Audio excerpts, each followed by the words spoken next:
So you want to get OpenClaw set up with your Telegram so that you can ask it to do anything you want from anywhere, from your phone, your computer, no matter what. This is the best way to do it. Yes, you can set up WhatsApp, you can set up messages, you can set up email, you can set up Slack, but Telegram is more secure. It is a nicer experience, and it makes it really easy to communicate no matter where you are. So let's get right into how you can connect OpenClaw to a Telegram chat. That way you can message it from there. So first of all, inside of our terminal in our VPS that's hosting OpenClaw, we're going to go ahead and type OpenClaw config. And what that's going to do is it's going to open up our configurator.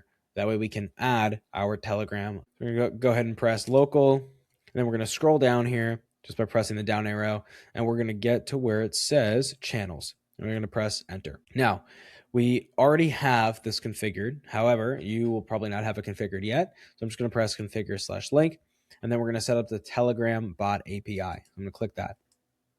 Now, I'm getting this question simply because I already have it set up, but what you would do here is you would paste the Telegram bot API that you have. The way that you find that, inside of Telegram, what you're going to do is you're going to go to search. You're going to search up bot father. So just at father.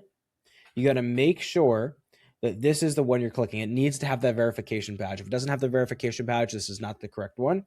You're then going to click on it and you're going to press start. And then you'll get something that looks just like this. So then you're just going to type in the command new bot, and it will be like, oh, all right, a new bot. How are you going to call it? Please choose a name for your bot.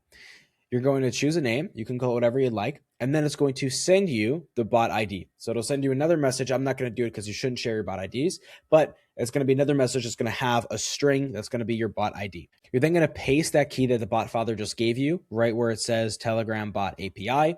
And after you've pasted it, by just click it, right click and then paste, you'll then click enter, and it will take you back to this channel section right here. You're then going to press finished, done. And it'll ask you to configure DM access policies now. So you're going to click yes, and boom, done. So once you click accept on the pairing, and then you click finish, it will take you to the end and you will be ready to go. Now, it's not fully done yet. You still need to go into the bot that you created inside of Telegram and send it a message. When you send it a message, you're going to get a message back that has a code. Okay. Now the code is going to be a pairing code. It'll probably be around 6 characters long. It could be letters and numbers. And then you're going to come into your terminal here and you're going to paste this command right here, OpenClaw pairing approve Telegram. And then you're going to put that pairing code. So let's say the pairing code is like this. Okay. So it'll be OpenClaw pairing approve Telegram. And then the pairing code that the bot you created, not the bot father, the bot you created that you just messaged sent to you. And once you do this and you click enter, it will approve that bot by basically pairing with it. And then you'll be able to just send it a message and you'll be able to talk to it just like normal. That is how you go ahead and set up OpenClaw with Telegram. If you have any more questions about how to use OpenClaw, leave it in the comments below and I'll be sure to help out.